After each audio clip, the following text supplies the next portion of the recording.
Fala galera, e aí, como é que vocês estão?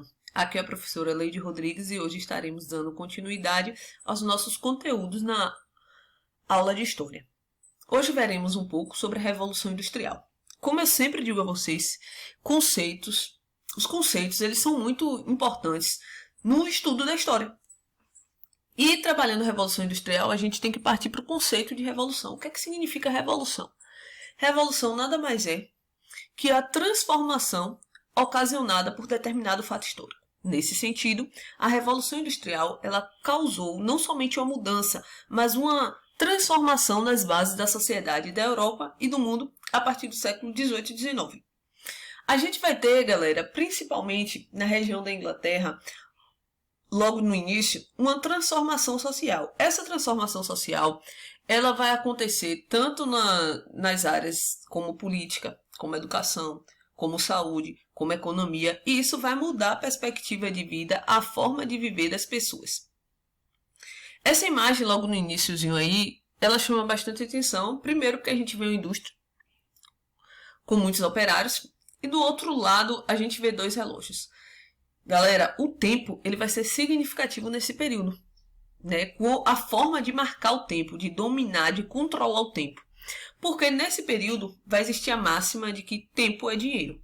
É importante que a gente compreenda que tempo é dinheiro não para o operário, que está ali trabalhando cerca de 12, 13, 14 horas por dia, mas para o capitalista que vai lucrar com o trabalho desse operário.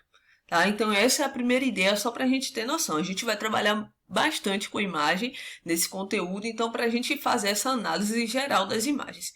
Tempo é dinheiro. Lembrando sempre que esse dinheiro vai estar voltado ao capitalista, ao dono da indústria, ao burguês. E aí, na sequência, a gente precisa compreender que a história ela acabou dividindo as revoluções em três revoluções. A primeira Revolução Industrial, a segunda Revolução Industrial e a terceira Revolução Industrial. Há quem diz que hoje nós estamos vivendo uma quarta Revolução Industrial, mas não entraremos nessa celeuma. A história, geralmente, ela fica responsável por trabalhar a primeira Revolução Industrial, que é exatamente isso que nós veremos hoje. A segunda e a terceira, a galera da geografia já trabalha muito bem.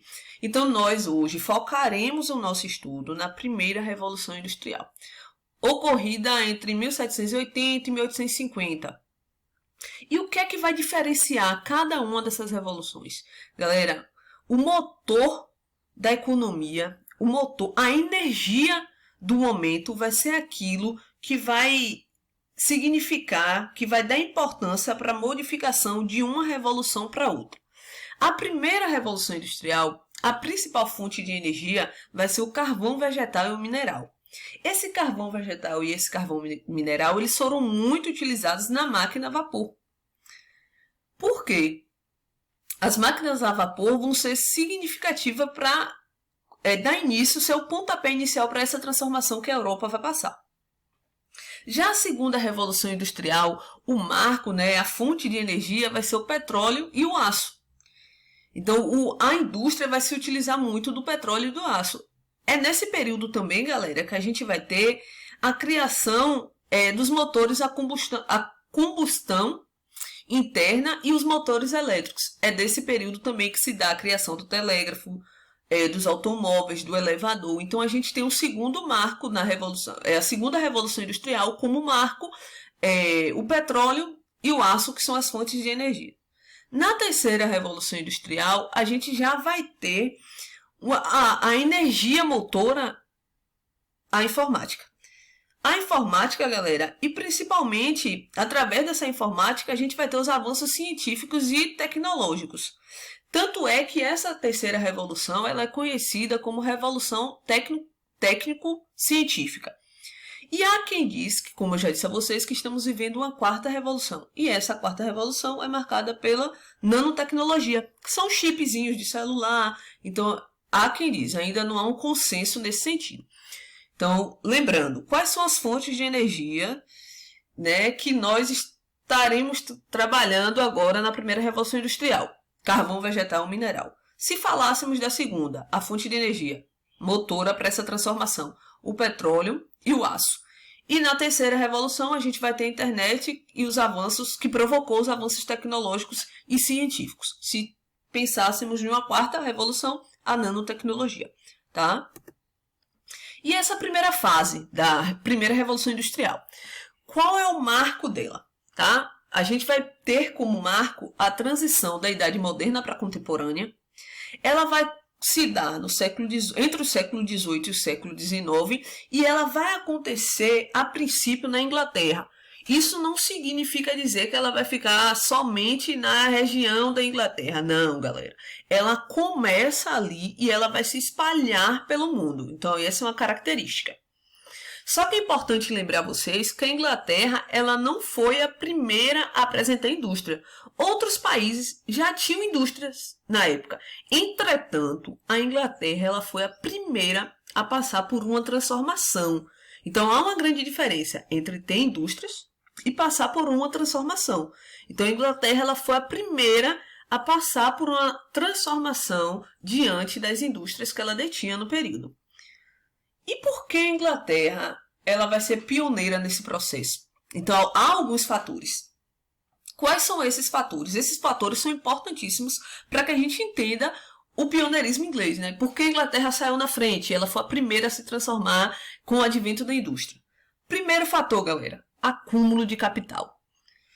A Inglaterra ela foi a primeira a passar por uma transição da monarquia absoluta para a monarquia parlamentar. O que isso significa dizer?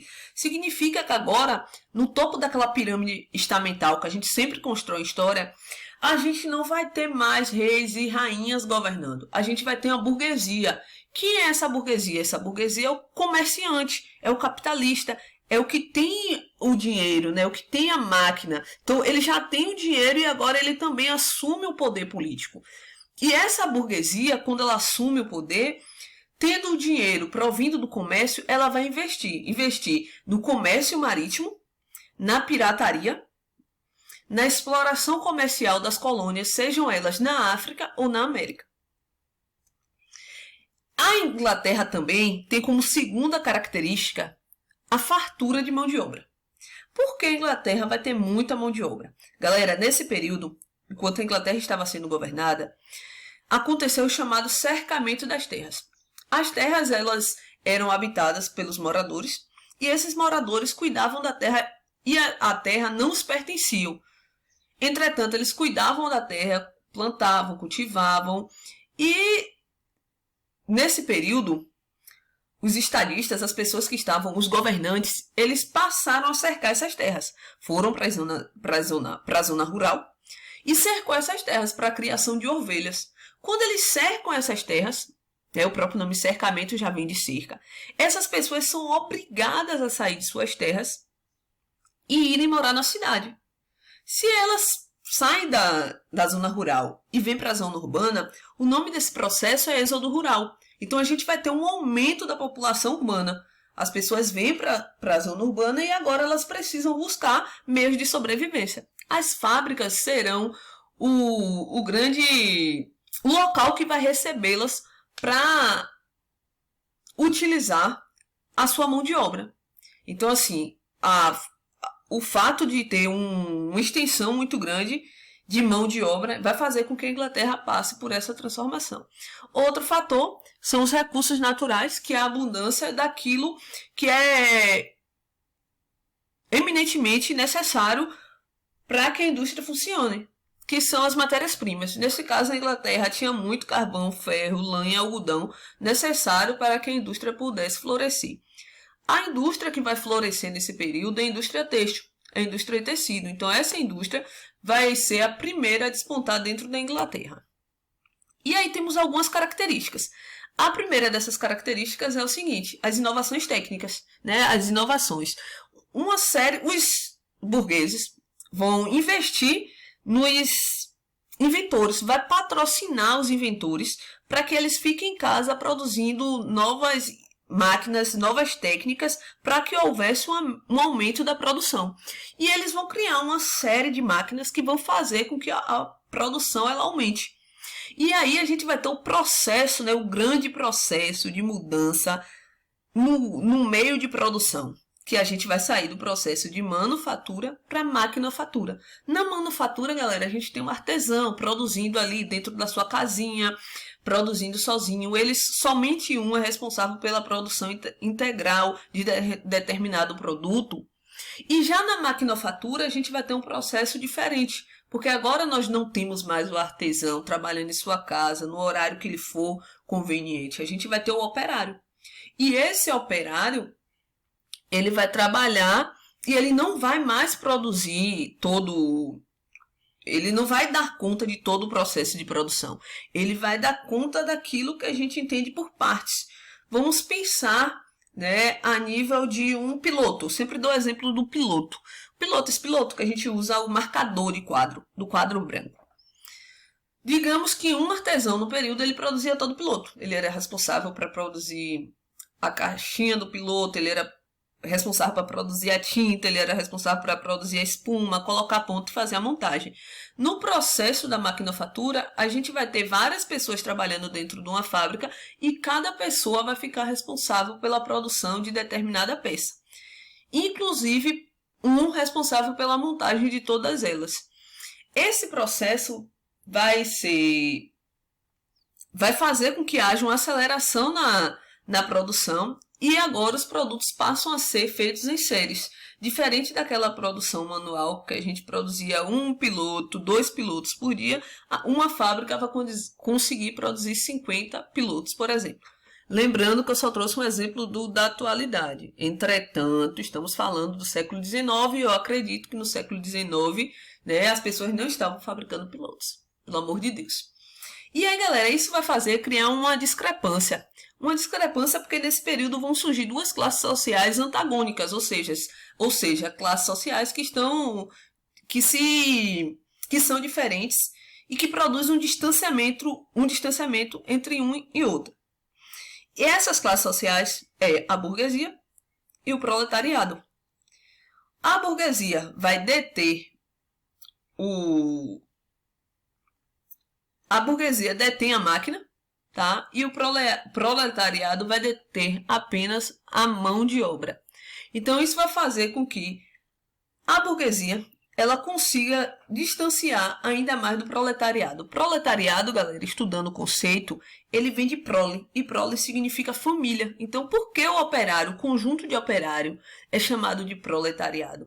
Porque nas fábricas a gente não vai ter apenas o homem trabalhando, a gente vai ter a mulher e a criança, ou seja, o salário era tão pequeno que eles levavam a família para poder trabalhar. A gente vai ter com a maquinofatura o aumento da produção e o aumento dos lucros. Lembrando sempre que o lucro vai ficar para a burguesia.